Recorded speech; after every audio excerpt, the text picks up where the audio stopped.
Thank you very much, and good morning, everyone, and thank you for calling into our presentation of the interim report for the first quarter of 2023. We're happy to welcome you here today and to share our recent activities and deliveries for the first 3 months of this year. The agenda for today will be as follows. We still believe it's relevant to introduce you to and to reiterate our vision with Albert and why we exist in the short introduction. This will be followed up with a highlight and summary of the Q1 activities, where we also this time will follow up a little bit on earlier communication and how we've been delivering against them. Thereafter, we will dig in a bit deeper into the recent acquisitions and how Albert Group has evolved recently. We will follow that up with Martin, our CFO, presenting the Q1 financials, and at last, we will close with the short summary and key takeaways before we end the presentation with opening up for a Q&A session. Us presenting here today are 3 members from the management team. It's me, Arta Mandegari, co-founder and co-CEO. We also have Salman Eskandari, co-CEO, and the other co-founder in the founder duo. And last but not least, we have Martin Dahlgren, our CFO, who will walk you through the financials. As mentioned, starting the presentation, we still believe it's important to reiterate what we're building here at Albert and why we exist. And we believe the best way of doing this is to explain our vision, which is to give every child in Europe a custom learning experience throughout our products, apps, and services. And the way we're doing it is that we, through technology, are eliminating the human element in the learning experience. And doing this, it enables us to offer a quality learning experience at the price affordable for the many, and being one of the leading actors in Europe democratizing learning. We started with mathematics for consumers, but now we're moving into one of the leading European one-stop shops for learning platforms for kids aged 1 to 16. We offer not only mathematics anymore, but also basic programming, English, Swedish, reading and writing, but also geography, physics, and biology. We started as a direct-to-consumer company, but now we have a business unit selling to schools, which is now contributing with approximately 50% of the sales and the ARR. We started in Sweden, but now we're active in 7 core markets. We have Sweden, Norway, Denmark, Poland, Finland, and UK. In the consumer offering, we have helped over 700,000 households and millions of students in our B2B offering. These children have solved almost 80 million exercises in our products. We are an innovative team with around 100 people in the group, all diverse backgrounds, where approximately 80% of the staff are working with product or technology. Now let's look a little bit on the numbers, and per Q1 closing, our customer base in the B2B and B2C offering combined generate just above 213 million Swedish kronor in annual recurring revenue, or ARR. And as we've been communicating before, we're having a laser focus on the cash at hand, and closing Q1, we have 116 million cash at hand, and we feel confident delivering the plan to reach profitability without any further capital injections. Worth to mention is that we're doing the quarter thanks to our B2B segment actually deliver a positive cash flow. Year over year, the ARR grew 84% for the first quarter, and whereof 16% are organic growth and 68% are acquired. But looking also quarter over quarter, the ARR grew with 38%. From a net sales perspective, we summed up to 47.5 million SEK, which is a year-over-year growth of 93%, whereof 15% are organic growth and 78% are acquired. Looking quarter over quarter, net sales grew with 39%. Important to mention here is that in our B2B business, we have finished our yearly Easter campaign successfully, like we did last year. And here, also like the previous year, the new intake of free trials are actually converting to paying subscribers at Easter, and Easter was mid-April, which is in Q2. Hence, these subscribers are counted as a subsequent event and are not included in the reported ARR figures for Q1. For all the shareholders who have followed us for a while now, probably recognize that it's important for us to build trust and to deliver on the promises we've been giving. Hence, we would like to do a short recap on what we have communicated and how we've been delivering on it recently. And last quarter, we communicated that we, due to macro and financial market climate, will prioritize profitability and cash. And as you can see in our report, now we're trending very well towards profitability, where we've been through significant cost savings and focus on operational efficiency, improved our EBITDA with 45%. And if we adjust the cost for one-offs related to the acquisitions we did, the improvement actually reaches 69%. During Q4, we also focused a lot on and communicated a lot around the rationale behind our most recent acquisitions, where we communicated that the B2B establishment will decrease the risk and improve the financial profile of the company. And now, thanks to the long contracts, low churn, and invoicing periods in Q1, we generated positive cash flow for the full quarter and have eliminated the need of further capital injections in the longer run. Worth to mention is that the invoicing periods in the B2B segments are not only in Q1, but also in Q3, which gives a slight seasonality in our business. Furthermore, in Q4, we also communicated that we focus a lot on integration and synergies. Now we can say that we are really, really happy and proud to have been able to recruit Jonas Mårtensson and Ann-Louise as the two new co-CEOs, starting latest on September 1st. Jonas will focus more on the B2C side, while Ann-Louise will focus more on the B2B side due to their respective competences. Even though they're formally starting the positions on September 1st, they have already been very operational today and have been working really, really hard on and successfully with the integrations. Just to give you a flavor, the B2C integration of Holy Oly is almost done. And on the B2B side, Strawberry, Sumdog, and Filmskola are progressing very well with already initiated synergy projects, both on the cost side and also on the sales side. Thank you, Arta. So I will walk through the acquisitions for those that are following the company and have been doing so. It's some repetition from before, but just to explain what the companies are that we acquired, why we acquired them, and how they contribute to the overall group mission. So if we start by going through the members of the Albert family, since before we had Albert, Jaramba, and Sumdog that we acquired in February 2022, where Sumdog was the only B2B company in the group.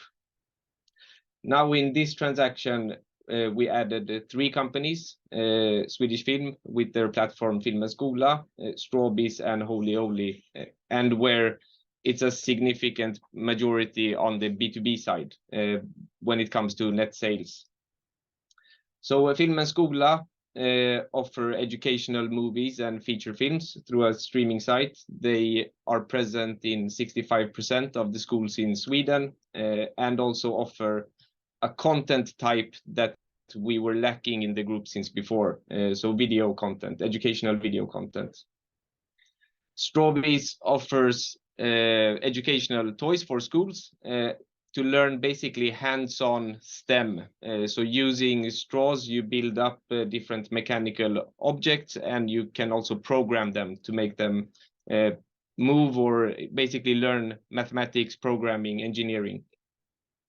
And last but not least, Holy Oly language learning for children aged 3 to 12, mainly in France, offering only English at the time we acquired them, but today also Spanish and French.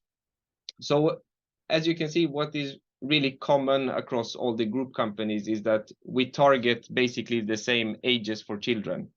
So The user age range is the same. The markets are the same, but with different products that complement each other. And this is kind of key to our acquisition strategy. And we will explain a bit more on that in the coming slide. So why did we do acquisitions, or what is our view on acquisitions in general? It makes sense to explain the edtech market in general, and it's a lot of text on this slide, so we will just summarize it. But the edtech market is extremely fragmented. Only in Europe, there are around 1,000 edtech companies, fantastic entrepreneurs that have built great products, but they built niche products for local markets. So in each market, you can find dozens or hundreds of companies that have one product that they serve on the local market. And what that basically means is that all of these companies are competing for the same customer. In the B2B segment, they are all targeting the same schools. In the B2C segment, they are all targeting the same parents, which leaves a lot of room for efficiency. So by basically combining multiple products in the same platform, you can, with one sales force or with one marketing department, target both the B2B and B2C segment. This also applies to the markets that we were already active in. So we had our offerings in the Nordics, in the UK, but now when we have added more products, we can also utilize the existing sales and distribution and marketing channels that we had on these markets and add more products to it. From a financial point of view, Arta already went through the major benefits. It diversifies the revenue flows. It reduces the risk because B2B does not require an equal amount of capital to grow. It does not grow equally fast, but it's not capital intensive. On the other hand, B2C scales very well. And now we get flexibility in basically how we deploy the cash, both short-term and long-term, to have sustainable, profitable growth. Finally, focusing on the green marked segments, as Arta said, around half of the net sales is coming from B2C, half from B2B. And apart from just the financial benefits, I think it's important to mention that in the end, no matter if it's B2B or B2C, we are targeting the same child and student, the same learner. So they learn in school, they learn at home. And in the long term, we are building an ecosystem where we're connecting students, parents, and teachers in the same ecosystem. B2B has great benefits, does not grow equally fast, but with the very low churn, recurring revenue, and also the yearly upfront payments from schools, it has a very positive impact on cash flow and stability in the revenues. On the other hand, complementing it with B2C, we also get the benefits of a highly scalable business model where we can charge quite a lot per user and month. And with that, I hand over to Martin to go through the financials. Thank you very much. Good morning, everybody. I will now walk you through the financials in our Q1 report, as well as any highlights for the quarter. Our annual recurring revenue has grown 84% year over year between Q1 2022 and Q1 of 2023. The organic growth is 16%, and the rest is tied to the acquired companies during the quarter, which was communicated in December and closed during January. Most of the acquired ARR is tied to the B2B segment. We have also seen a trend shift in Sumdog, which has increased their ARR quarter over quarter, which is good to see in the beginning of the year. Overall, we foresee a decrease in the net sales fluctuation with the increased share of B2B going forward.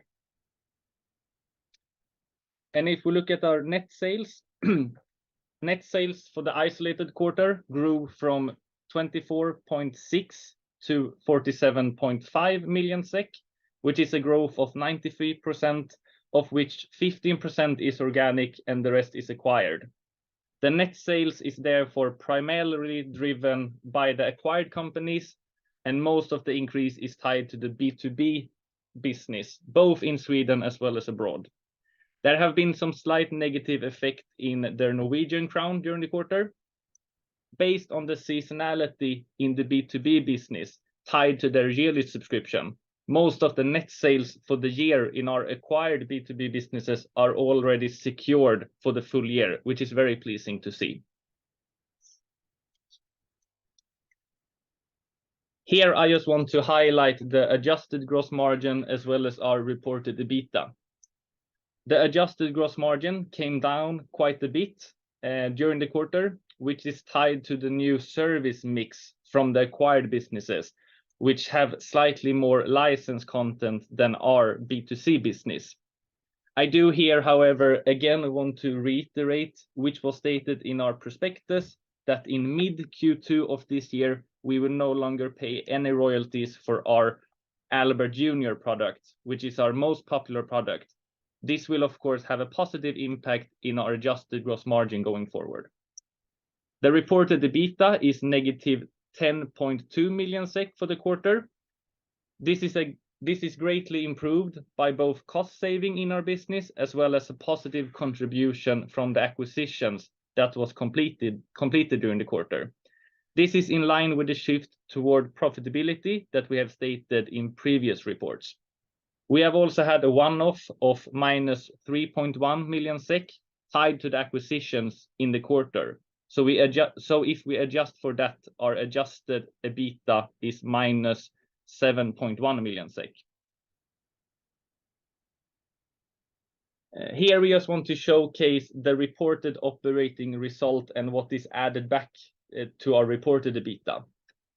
Our operating result for the period was minus 22.5 million SEK, and of those, 12.3 million SEK is amortization of acquired intangible assets, such as consumer relations, software, goodwill, etc., and are related to the performed acquisition during the quarter as well as previous year.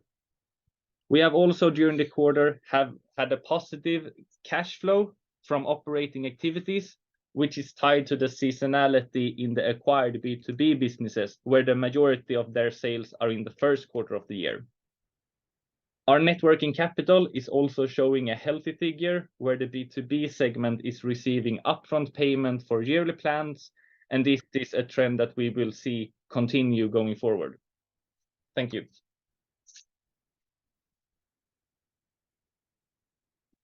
We're ending this presentation with some key takeaways that we would like to highlight from this quarter.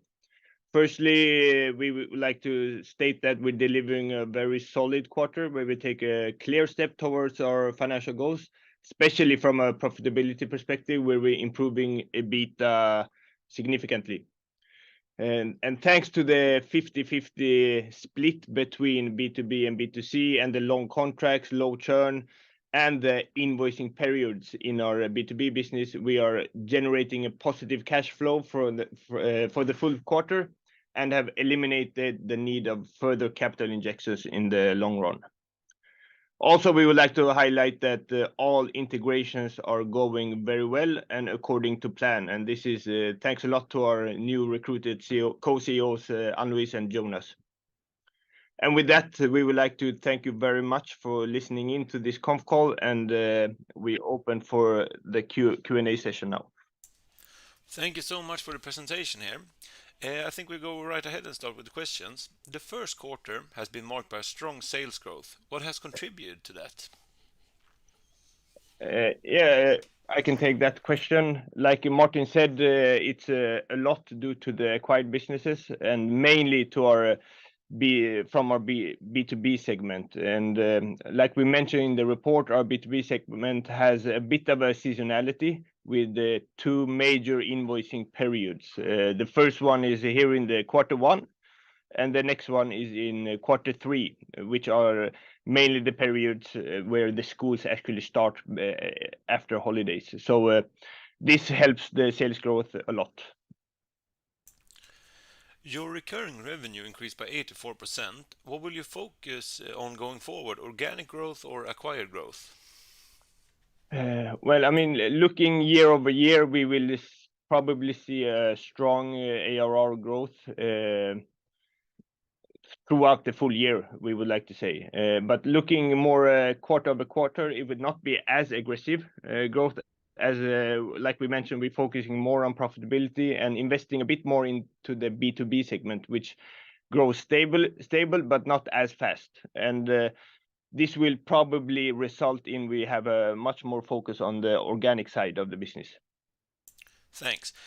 You have done a lot of acquisitions recently. How are they performing, and is this according to plan?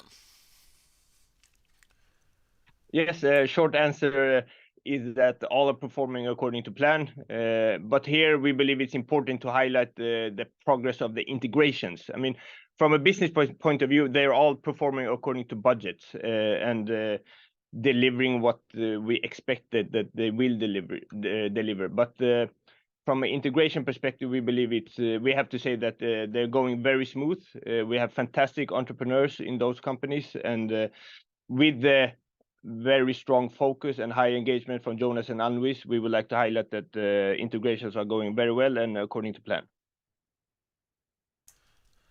How do you view acquisitions in the current market situation? Do you see opportunities, or have you taken a more passive approach?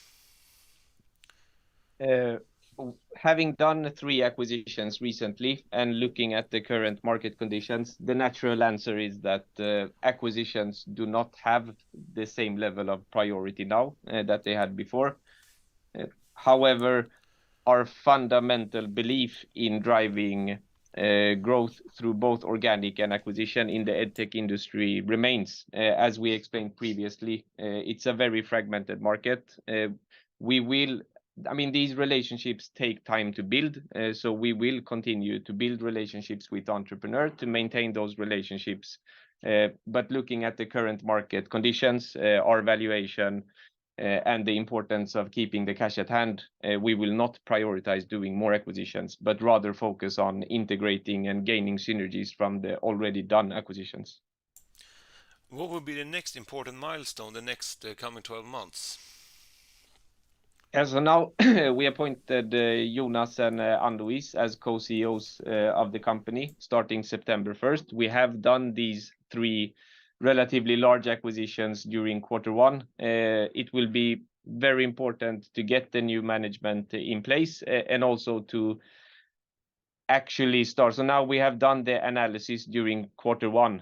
How should we form the group? Which synergies should we target? And now it will be a matter of actually executing on those and reaping the benefits from the acquisitions that we have done.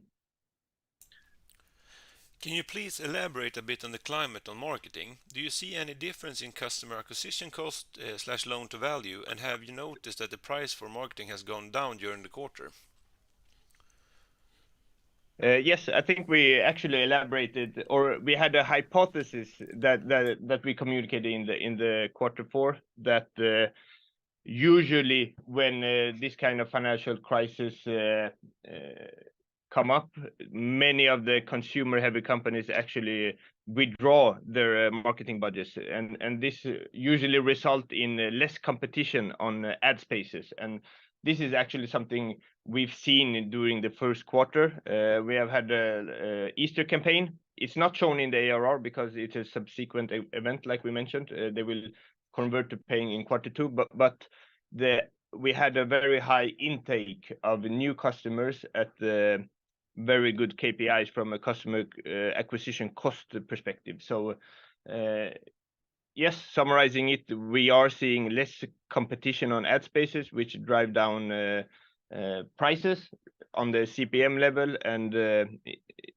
it helps our KPIs in the B2C business. Did number of subscribers grow organically quarter on quarter in both B2C and B2B?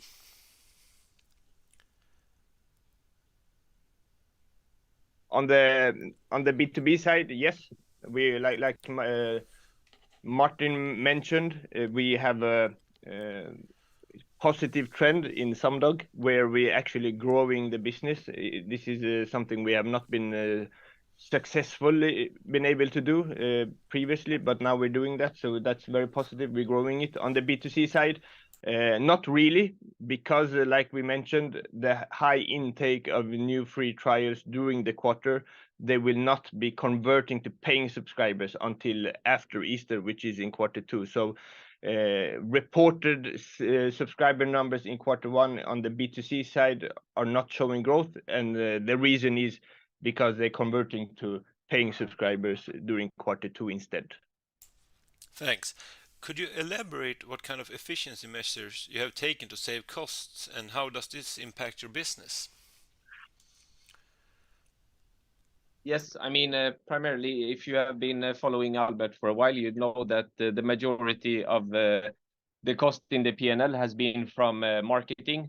So reducing marketing cost and gaining efficiency in the customer acquisition-oriented metrics has been priority one during the quarter. If we're looking at your reported numbers, account receivables are up in Q1. Could you elaborate what kind of sales this is relating to, and do you expect to do similar kinds of sale activities in the future? Yes. So if we look at the reported figures for Q1, the account receivable has gone up quite a bit, and most of the account receivables that are reported for the first quarter are tied to the B2B business, which has the seasonality which we have discussed. So in the future, I would say that the account receivables should increase quite a bit from the B2B in Q1 and Q3. Could you elaborate a bit on the accrued expenses and deferred income in the balance sheet? What is driving the growth? Yeah, of course. So I would say it's basically a similar metric. So the reported accrued expenses are tied to prepaid income, basically. So when our B2B business is increasing and that has more yearly subscription, the deferred income of those businesses are increasing, basically. Thanks. Moving on to the last question here. We talked a little bit earlier about market spending, but how is market spend trending, and could you provide some color on the planned marketing spend for this year? I mean, we don't guide marketing budgets usually, but I think you can draw, or all our shareholders could draw the conclusion that when we are having a bit more focus on profitability and cash flow and cash at hand, it naturally means that we don't spend as much money as we've previously been doing in marketing. However, we hope that we can deliver good KPIs on customer levels. The ratio between customer acquisition cost and lifetime value are still performing good in Q1, and a lot of this is due to the efficiency measures we're doing, very strict optimization activities we're doing in the organization, but also like we mentioned, that the competition on ad spaces are actually decreasing, which drives down the customer acquisition costs and helps our B2C KPIs. Thanks so much for presenting today and answering questions, and thank all your viewers for your patience regarding the change of the time, and I wish you all a pleasant weekend. Thank you very much. Thank you very much.